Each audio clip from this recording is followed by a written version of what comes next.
Satanás engañará las naciones. Apocalipsis capítulo 20, versículos 7 al 8.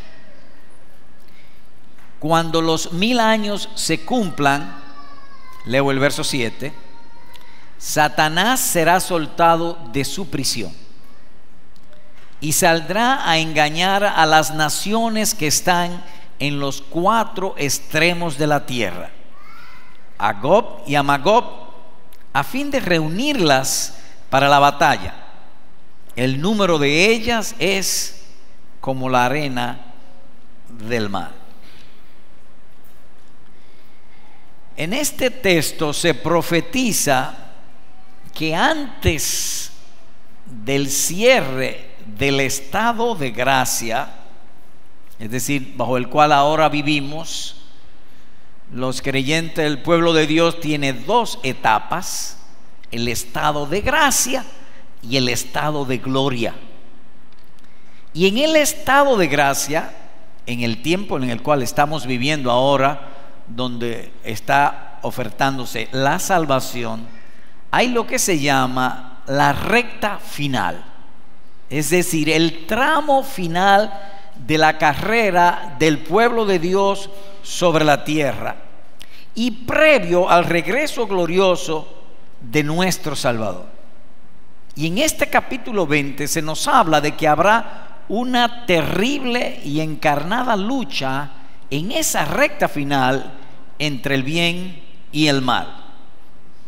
Dice así la Escritura: Satanás será soltado de su prisión y saldrá a engañar a las naciones. Entiéndase que el diablo y su tropa, toda su tripulación, otra vez se le permitirá ser exitoso. Hará de nuevo lo que a él le place hacer: engañar, y de una manera acentuada o extrema. Engañará a las naciones. Sobre esto alguien ha dicho que detrás de toda tentación hay por lo menos un demonio atizando a la tentación. Y a la luz de esto, en la recta final, si bien es cierto que la maldad y el pecado ha habido siempre sobre la tierra, en esa recta final habrá un desenfreno. Como dice el texto, Satanás será soltado de su prisión. Nótense, voy a leer nuevamente los versículos 1, 2 y el 7. Dice así el escritor divino: y vi, está hablando de una visión espiritual, yo vi, ¿qué viste? A un ángel que descendía del cielo. El asunto no es en el cielo, es aquí abajo. ¿Y qué tenía? Con la llave del abismo y una gran cadena en su mano. Prendió al dragón e identifica inmediatamente quién es el dragón: la serpiente antigua, que es el diablo y Satanás, y lo ató por 1000 años. Verso 7: cuando los 1000 años se cumplan, Satanás será soltado de su prisión. Cuando uno lee la historia del pueblo de Dios o de la Biblia, uno encontrará esto: que antes de la venida del Señor Jesucristo, todas las naciones eran idólatras, y no solamente idólatras, también enemigas del pueblo de Dios. Luego entra el Señor Jesucristo en escena, manda a sus apóstoles a que se predique el evangelio, y las naciones, aparte de Israel, son vueltas a su Creador. Luego habrá al final de ese tiempo de gracia, o lo que se ha dicho en la recta final, donde Satanás será suelto otra vez, o para ponerlo en ese lenguaje, de manera semejante, el mundo volverá a como era antes del Señor Jesucristo. Es decir, que engañará a las naciones, o será suelto para engañar a las naciones. Dicho de otro modo, él estaba suelto, Cristo lo amarra y luego lo sueltan otra vez, aunque por un breve tiempo. Reyes, príncipes, gobernantes, jueces serán engañados y puestos a combatir contra la iglesia cristiana. De eso más o menos habla en este pasaje. O que todas las naciones van a volverse en contra del cristianismo. Los países serán cubiertos de tinieblas espirituales o habrá mucha maldad, idolatría. Quizás no sea como la idolatría de antes, con piedras y palos, es decir, adoraban objetos que ellos mismos esculpían, tanto en piedra o en madera, pero de todo modo será idolatría, o lo que algunos han llamado la idolatría moderna. ¿Cómo estudiaremos este tema? Primero, bajo oración. Segundo, primer punto, le hemos llamado: el dragón es soltado de su prisión. Y en segundo lugar, las consecuencias de que el diablo esté suelto. Así que serán dos aspectos: primero, que es suelto, y cuáles son las consecuencias de que esté suelto. Les pido, al considerar este tema, cuando decía al principio poner atención, lo que quiero significar es que tratemos de sustraernos de nuestros prejuicios. Leía una frase en días pasados que me llamó la atención. Albert Einstein decía: es más fácil romper un átomo que romper los prejuicios de la gente. Y para romper un átomo estamos hablando de bomba atómica. Es más fácil explotar una bomba atómica que los prejuicios de la gente. Y al venir aquí, nosotros también tenemos que luchar contra nuestros prejuicios, porque la atadura de algo para nosotros significa una cosa, pero en las escrituras a veces usada simple y sencillamente como un lenguaje figurado y metafórico, y limitado a la manera en que es puesta o revelada en el pasaje. Así que empecemos con nuestro primer encabezamiento: el dragón es soltado de su prisión. Y voy a repetir la lectura. Cuando los 1000 años se cumplan, dice el versículo 7, Satanás será soltado de su prisión. Y luego el versículo 9: y subieron sobre la anchura de la tierra, rodearon el campamento de los santos y la ciudad amada. Pero descendió fuego del cielo y los devoró, y el diablo que los engañaba fue arrojado al lago de fuego y azufre, donde también están la bestia y el falso profeta, y serán atormentados día y noche por los siglos de los siglos. Y vi un gran trono blanco, y al que estaba sentado en él, de cuya presencia huyeron la tierra y el cielo, y no se halló lugar para ellos. Nótense que el pasaje está hablando después de los 1000 años, entonces hay un milenio. Satanás es suelto, el mundo es levantado en contra del pueblo de Dios, Satanás es arrojado al infierno, y paralelamente el pasaje está hablando de un trono blanco. Es decir, que estamos, como he dicho, hablando acerca de la recta final del estado de gracia. Es decir, el fin del mundo, la etapa final del fin del mundo. O que el milenio llegó a su final. ¿Qué es el milenio? Trataremos de entrar luego en eso. Entonces viene esta convulsión terrible, esta revolución terrible. El Señor Jesucristo desciende para defender a su pueblo. Entramos al estado de gloria y el juicio final o el fin del mundo. ¿De qué estamos hablando? De la recta final. Y la recta final, cuando decimos recta final, ¿qué está asociado también a nuestras mentes? Que está cerca el regreso del glorioso de nuestro Señor y Salvador Jesucristo. Visto pues desde ese punto de vista, hay un pasaje en los evangelios que habla con más detalles de este estado. Así que le invito por favor a ir allá. Lucas capítulo 17. Lucas 17 y el verso 20. Voy a leer el verso 20, el verso 22 y luego del 26 al 28. Verso 20. Habiéndole preguntado los fariseos cuándo vendría el reino de Dios, Jesús les respondió y dijo: el reino de Dios no viene con señales. ¿Cuál es el tema que ahora el Señor Jesucristo va a hablar? De los tiempos del fin, del regreso del Señor Jesucristo. Versículo 22. Y dijo a los discípulos, los fariseos fue que hicieron la pregunta, pero él habla a su iglesia, a sus discípulos: vendrán días cuando ansiaréis ver uno de los días del Hijo del Hombre y no lo veréis. Versículo 26. Tal como ocurrió en los días de Noé, así será también en los días del Hijo del Hombre. Sigo leyendo en el 27. Comían, bebían, se casaban y se daban en casamiento hasta el día en que Noé entró en el arca y vino el diluvio y los destruyó a todos. O que los días de Noé fueron tiempos donde la gente no le daba mente a que Dios existía.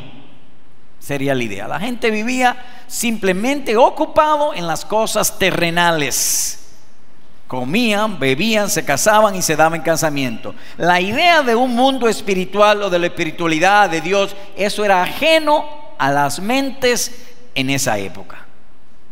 Fueron los días de Noé. Y cuando uno lee en Génesis 6, encontrará que los días de Noé fueron días de mucha violencia, o lo que llamaríamos ahora inseguridad ciudadana, que no solamente es República Dominicana, sino en casi todas las capitales y grandes ciudades. Verso 28. Fue lo mismo que ocurrió en los días de Lot. Comían, bebían, compraban, vendían, plantaban, construían. Pero el día en que Lot salió de Sodoma, llovió fuego y azufre del cielo y lo destruyó a todo. Lo mismo acontecerá el día en que el Hijo del Hombre sea revelado. De manera que cuando uno lee en Apocalipsis que Satanás será suelto, tendrá dos grandes señales a la luz de este pasaje que se hace paralelo de aquello: que será como en los días de Noé y que será como en los días de Lot. Una violencia desenfrenada y un homosexualismo desenfrenado.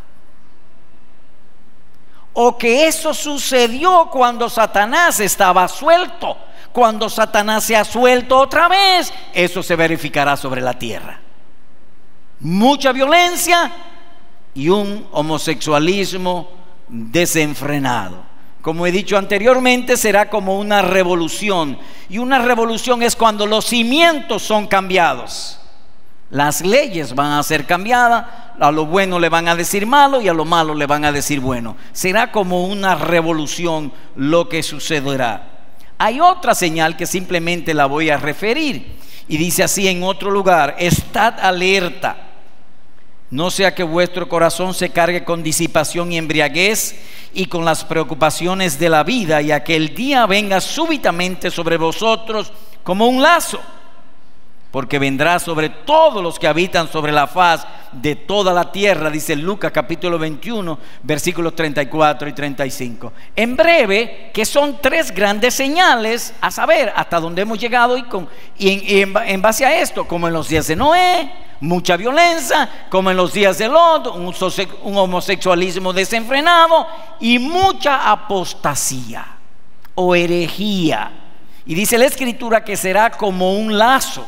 Y la palabra lazo aquí es la misma que aparece en 1 de Timoteo 6:9, donde dice que el que ama el dinero es como un lazo, siente placer en amarlo. Así también estos hombres van a sentir placer en hacer lo mal hecho. Así que en general, eso es lo que está hablando de cuando Satanás será suelto. Hay otro texto que también apunta en ese mismo sentido y dice de este modo: ay de la tierra y del mar ¿Y por qué te lloras? Porque el diablo ha descendido a vosotros con gran furor, sabiendo que tiene poco tiempo. Apocalipsis capítulo 12, versículo número 12. O dicho de otro modo, que a medida que se acerca el regreso del Señor Jesucristo, el fin del mundo, el diablo, que sabe que tiene poco tiempo, va a aumentar su furor y la pecaminosidad va a ser desenfrenada sobre la tierra, porque Satanás será suelto de su prisión. No en balde nuestro Salvador lo dice de este modo: cuando venga el Señor Jesucristo, ¿hallará fe en la tierra? Así que habiendo visto los eventos y señales de Satanás suelto, ahora enfoquémonos en eso mismo. El dragón es soltado de su prisión, y lo veremos en dos partes: cuando fue atado y luego ya suelto. Tan pronto como uno inicia a leer en este capítulo, en Apocalipsis 20, uno nota que hay mucho lenguaje figurado. Volvamos allá, por favor. Apocalipsis 20. Apocalipsis 20, versículo 1 y 2. Y vi a un ángel, es decir, en una visión. Cuando uno lee el libro de Apocalipsis, cada vez que él dice vi, es como si lo mudaran de una visión a otra. En una visión él ve esto. Y vi, es decir, yo estaba viendo la bocina, el altoparlante ahí, y vi la pared.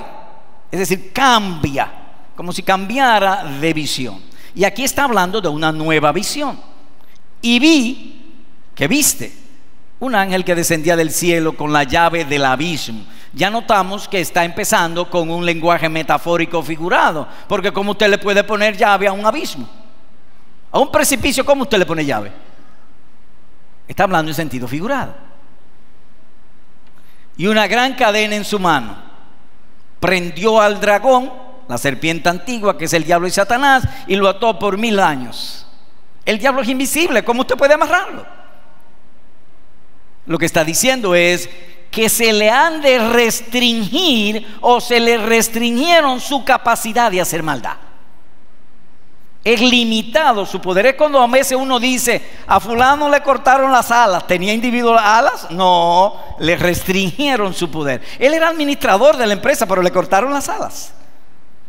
Esa es más o menos la idea que encontramos aquí. Está hablando de realidades invisibles, espirituales, que no se ven. Es la fe la que me hace ver tras esas cortinas. Fueron restringidos. Prendió al dragón, la serpiente antigua, que es el diablo y Satanás, y lo ató por 1000 años, dice el pasaje. Él entonces estaba suelto. Si lo ató, era que estaba suelto. Es decir, él estaba suelto y entonces lo ataron. ¿Y en qué lugar de la historia lo ataron? ¿Quién ató a Satanás? Nosotros entendemos que la Escritura tiene la respuesta. Y la respuesta, oiga cómo dice. Vayamos allá, Mateo 12. Quiero que ustedes lo lean. Voy a buscar mucha Biblia. Si no le molesta, buscaré Biblia. Hay una pregunta: ¿en qué lugar de la historia ataron a Satanás? Porque él estaba suelto. Dice que descendió un ángel y lo ató. Mateo 12, 28. El Señor Jesucristo hablando: pero si yo expulso los demonios por el Espíritu de Dios, y aquí viene el punto, entonces el reino de Dios ha llegado a ustedes. No estaba antes, ahora acaba de entrar. Es decir, que cuando llega el Señor Jesucristo, el reino de Dios desciende a la tierra. Fue ahí que descendió. El reino de Dios ha llegado a ustedes, dice el versículo. Verso 29. ¿O cómo puede alguien entrar en la casa de un hombre fuerte y saquear sus bienes si primero no lo ata y entonces saqueará su casa? ¿Quién amarró al diablo? Cristo. Cristo lo ató. Y cuando dice que lo ató, es decir, que el panorama espiritual y religioso antes de Cristo es que Satanás estaba suelto. Pero cuando Cristo llega, que llegó el reino, lo ató. Lo venció en la cruz. Cristo en la cruz venció el pecado, venció la muerte y venció a Satanás. Satanás levantó el pueblo contra el Señor Jesús y lo mataron, y Jesús se dejó matar. La muerte vino y lo abrazó y lo llevó a la tumba por 3 días. Y a los 3 días Cristo hizo y se levantó. Lo venció. La muerte, con su muerte venció la muerte y ató a Satanás para que no siguiera engañando a las naciones. Es por eso que más adelante, oigan cómo el Señor Jesucristo habla. Jesús les habló diciendo a los apóstoles: toda autoridad me ha sido dada en el cielo y en la tierra. Id pues y haced discípulos de todas las naciones. Mateo capítulo 28, versículos 18 y 19. En breve, desde la caída de Adán en pecado hasta la venida del Señor Jesucristo, Satanás estuvo suelto y todas las naciones estaban bajo tinieblas o idolatría. Llegado el reino de Dios, el Señor Jesucristo, tal como dice aquí, lo ató. Y entonces dice a los discípulos: toda autoridad en el cielo y la tierra me ha sido dada. Yo soy el Hijo de Dios, yo soy el Rey. Vencí al peor enemigo, a la muerte, al pecado y a Satanás. Por tanto, vaya y hagan discípulos. Es decir, que lo amarró otra vez. Y el evangelio entró a todas las naciones de manera exitosa, incluyendo a nosotros. Hasta aquí también ha sido traído el evangelio. Así que el poder del enemigo ha sido restringido o limitado o atado. Es por esa razón que en todo el Antiguo Testamento usted nunca va a encontrar lo que se llama la Gran Comisión: vayan a todas las naciones y prediquen el evangelio, porque Cristo todavía no había reinado.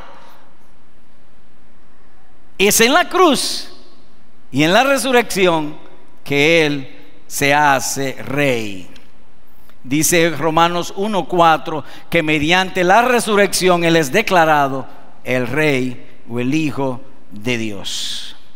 La única nación que conocía un solo Dios era Israel.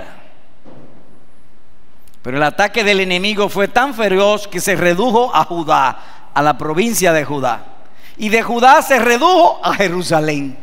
Y cuando Él vino, pocos eran los que creían en Él. Es decir, que Él tenía poder en el Antiguo Testamento para engañar a las naciones y sujetarlo en idolatría.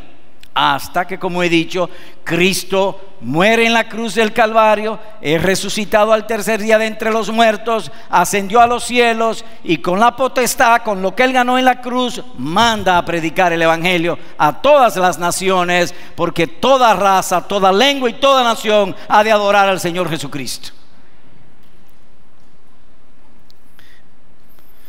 Así que observemos de nuevo.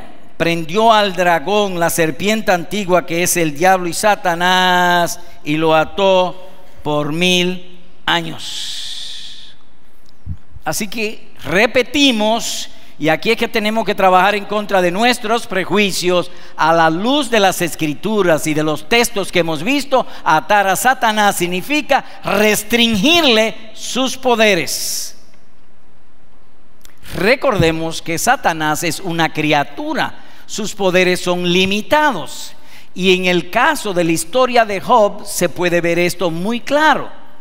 Es decir, se le permitió a él atacar a Job, mató a sus hijos, lo hizo pobre, le enfermó el cuerpo, pasaba la noche con pesadillas, pero Dios le dijo: no le toque su vida. y no pudo tocársela. Al final Job salió victorioso, porque él es una criatura.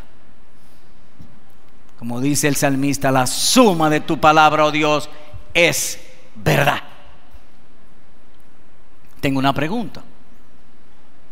Si desde que vino Cristo Satanás ha estado atado, ¿cómo es posible que desde el siglo IV hasta el siglo XV, casi 1100 años, las tinieblas de Roma y su oscurantismo cubrieron casi toda la tierra? ¿Cómo se explica eso?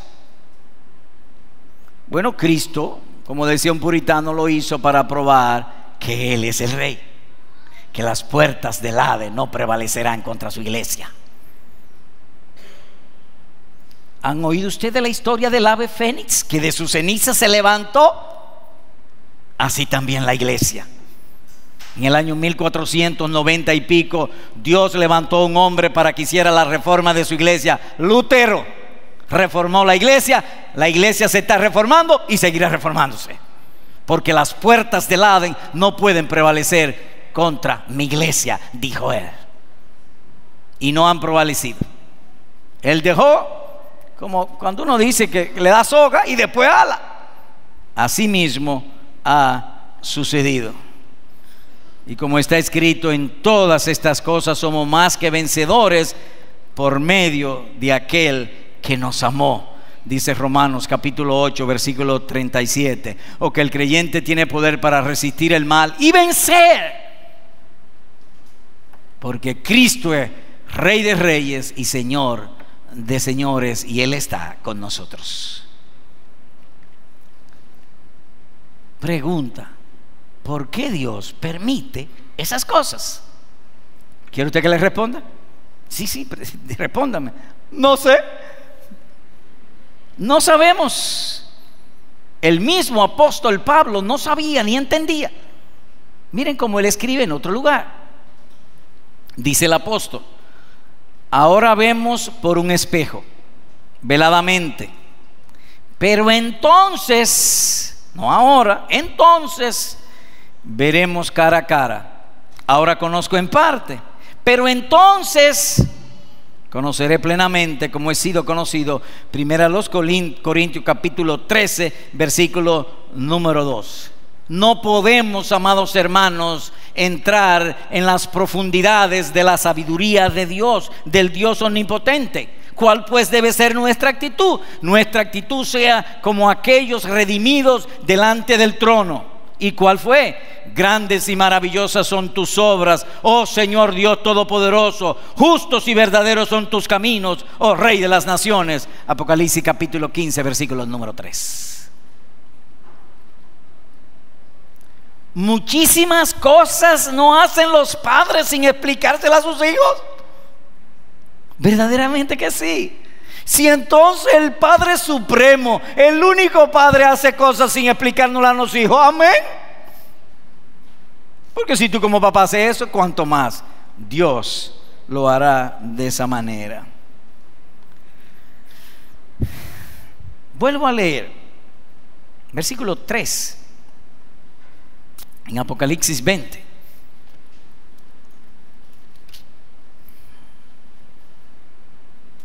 Y lo arrojó al abismo, es decir, lo amarró y lo arrojó al abismo, y lo cerró y lo selló sobre él. Y aquí viene el punto: ¿para qué Satanás fue amarrado o atado por el Señor Jesucristo? Y ahí está la respuesta. Versículo 3: para que no engañara más a las naciones. ¿Y hasta cuándo? Hasta que se cumplieran los 1000 años. Después de esto debe ser desatado por un poco de tiempo. ¿Cuál es el propósito de amarrarlo? Para que no siguiera engañando a las naciones. Cuenta la historia que el evangelista Mateo llegó hasta la India llevando el evangelio, y a muchísimos otros lugares que antes estaban sumidos en total idolatría. Así que atar o restringirlo es simple y sencillamente para que no siguiera engañando a las naciones. Señores, si la ciencia, si lo estudio ha progresado, ha sido después que vino el Señor Jesucristo, después que vino la luz. Los poderes del intelecto fueron aumentados y multiplicados porque aquí la sabiduría de Dios ha estado con nosotros. La gracia del Señor Jesucristo.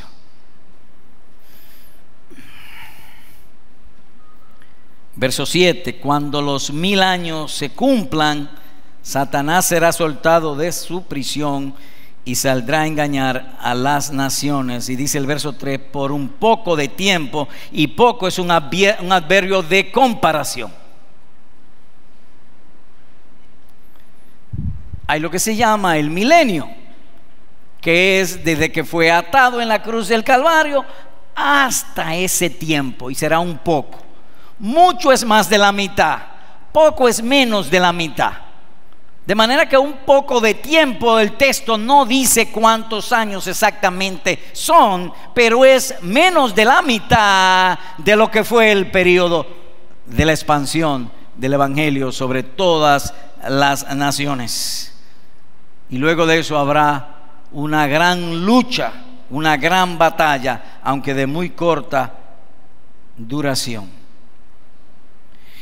La única satisfacción de Satanás es oponerse a Cristo y su reino, y estando suelto, se empleará a fondo con acentuada rabia para arrastrar consigo la mayor cantidad de personas o llevar al tormento eterno lo más que pueda engañar. Pero también vendrá la ira del Cordero. El Cordero de Dios, como dice Apocalipsis 17:14, los vencerá, porque Él es Señor de señores y Rey de reyes. Y hay uno de los salmos que simplemente lo voy a citar, que habla de esa victoria. Oigan esto: has reprendido a las naciones, has destruido al impío, has borrado su nombre para siempre jamás. El enemigo ha llegado a su fin en desolación eterna, y tú has destruido sus ciudades, su recuerdo ha perecido con ellas, dice el Salmo 9, versículo 5 al 6. Y hay allí un pensamiento terrible para el enemigo, para los incrédulos y para todos los impíos: desolación eterna, sin fin. Es más, cuando uno lee en los evangelios, uno encontrará que a veces los demonios, cuando el Señor Jesucristo, por ejemplo, el endemoniado de Gadara en Marcos 8, los demonios le dijeron: ¿qué tiene con nosotros, Hijo del Dios Altísimo? ¿Por qué nos atormentas antes de tiempo? Es decir, que cuando se acerque el final, el sentido de tormento aumentará, y la furia del enemigo contra la tierra también aumentará. Una pregunta. Tengo una pregunta. ¿Cuál es la pregunta? Si el desenfreno de inmoralidad, la sodomía, el aborto, la violencia y las herejías son eventos profetizados, ¿por qué luchar contra algo inevitable? Voy a repetir. Si el desenfreno de inmoralidad, cuando Satanás sea suelto, violencia, el enemigo es homicida desde el principio, se va a gozar en matar, va a engañar a las naciones. Yo no sé si está suelto, pero estamos viendo cosas que nos llaman la atención. Mire un caso. En Estados Unidos hay lo que se llama el águila calva, que es el signo del escudo de ellos, y está en vías de extinción. Si usted mata un huevo de un águila calva, creo que le ponen $10,000 de multa. Pero si usted aborta y mata un huevo de una mujer, no pasa nada. ¡Están locos! El huevo de la mujer lo matan y tú sales sin culpa. Así están nuestros regidores, nuestros gobernantes. Vamos a matar huevos de seres humanos sin costo. A lo bueno llaman malo y a lo malo llaman bueno. ¿Está Satanás suelto? Yo no sé, pero se parece mucho.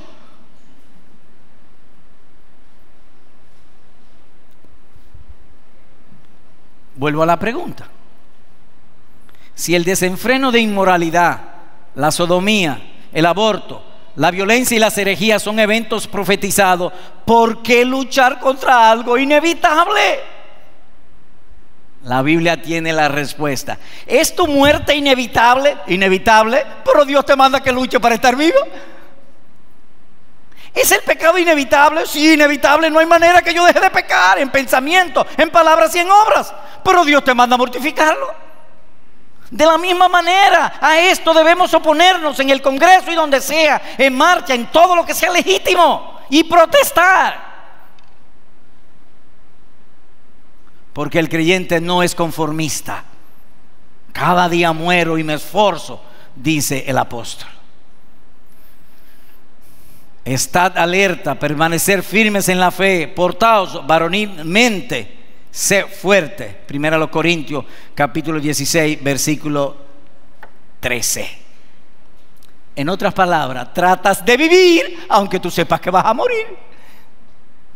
Aunque tú sepas que va a suceder, hay que trabajar. Otra pregunta. Señor predicador, al leer en Apocalipsis 20, enfoco este texto. Reinarán con Cristo por 1000 años, dice el versículo 6. Y luego entonces Satanás será suelto. Tengo una pregunta. ¿Y cuál es la pregunta? ¿Dejará Cristo de reinar junto al creyente? ¿Los abandonará? Estando Satanás suelto, ¿estaremos solos en la lucha? Porque lo que se avecina es terrible y me da miedo, terror de mis nietas, de tus hijos, de tus nietos. ¿Qué va a pasar? ¿Estaremos solos? Preguntémosle al Señor Jesucristo, a ver. Señor Jesús, cuando Satanás sea suelto, ¿el creyente estará solo peleando a tu favor? Oigan lo que él dice: he aquí yo estoy con vosotros todos los días del fin del mundo. Amén. No estaremos solos, aunque el enemigo esté suelto. Dice Mateo capítulo 28, número 20. ¿Qué vimos hoy? Hoy vimos que está profetizado que el dragón, diablo, Satanás será soltado de su prisión por un corto tiempo, por poco tiempo, dice literalmente el pasaje. Y por el engaño del pecado impulsará a reyes, presidentes, gobernantes, legisladores, regidores para promover el aborto, la sodomía, la violencia y herejía de todas las naciones. El mundo se levantará en contra de la iglesia cristiana. Será un periodo de terribles tinieblas sobre la tierra. En días pasados, un pastor muy famoso en los Estados Unidos, cuyo nombre me voy a reservar, recomendaba a los cristianos de Estados Unidos que si le fuera posible se fueran a vivir a otro país, porque lo que se espera no es fácil. El presidente, la Suprema Corte de Justicia, todo en contra de nosotros, en la nación que un día confesaba: en Dios confiamos. Pero aquí dice el Señor: yo estaré con vosotros todos los días hasta el fin del mundo. Amén. Dos breves aplicaciones. Hermano, la Biblia es nuestro libro de fe y práctica, y allí se nos indica qué hacer en toda situación. No hemos dicho, ni lo vamos a decir, que Satanás está suelto. No sabemos si está suelto o sigue atado. Yo no lo sé. No obstante, sí sabemos que estamos viendo el inicio y el progreso de un desenfreno a la violencia, al aborto, la homosexualidad, la sensualidad, la mundanalidad y la herejía. De eso sí estamos viendo. ¿Qué hacer en tal caso? Oigan lo que dice el profeta. Dios nos dice cómo actuar en casos como esto.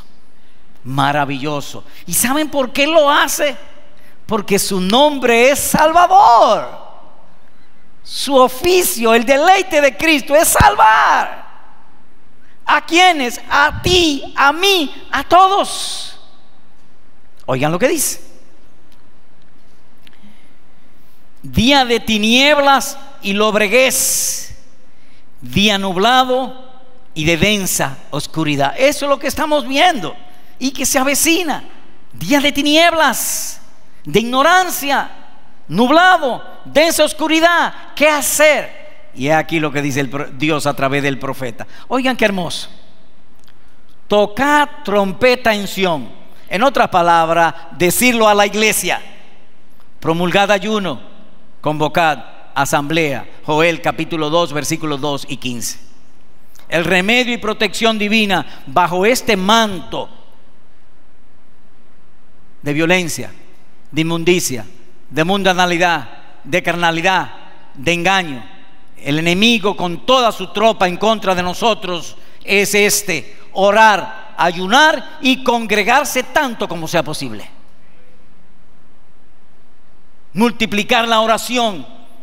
Saca al menos un día a la semana para ayunar, si es que tu salud te lo permite, porque tampoco queremos decir que fulano, Pastor Rocha mandó a ayunar a fulano y no dijo que era para enfermos, no, y el tipo se murió. No. Creo que los diabéticos no pueden ayunar, creo yo. Si Dios te ha dado ese impedimento, pues no lo haga hasta que aparezca un remedio. Pero todavía no ha aparecido. Pero la idea es esta: multiplicar la oración en todo tiempo, ayunar y convocar a la asamblea. Tratar de congregarnos lo más que podamos. Amados hermanos, es verdad que los miércoles es para orar, y ese quizá la gracia que la gente menos hace, orar. Y mire, usted está lleno hoy, pero los miércoles casi no viene gente. Te ruego, por las misericordias de Cristo, por amor a la palabra que Él ha mandado y a tu propia alma, no dejes de congregarte, y sobre todo cuando tú ves que aquel día se acerca. Segundo y final. Amigo, la incredulidad es peor pecado que la homosexualidad o el aborto. Si alguien peca de homosexualidad, en Cristo hay perdón. Si alguien ha pecado de aborto, en Cristo hay perdón. Si alguien ha matado, en Cristo hay perdón. Pero si alguien rehúsa el evangelio, no hay remedio. Así que la incredulidad es peor que la homosexualidad, que el crimen y que el robo. ¿Y qué hacemos? Señor, aumenta nuestra fe.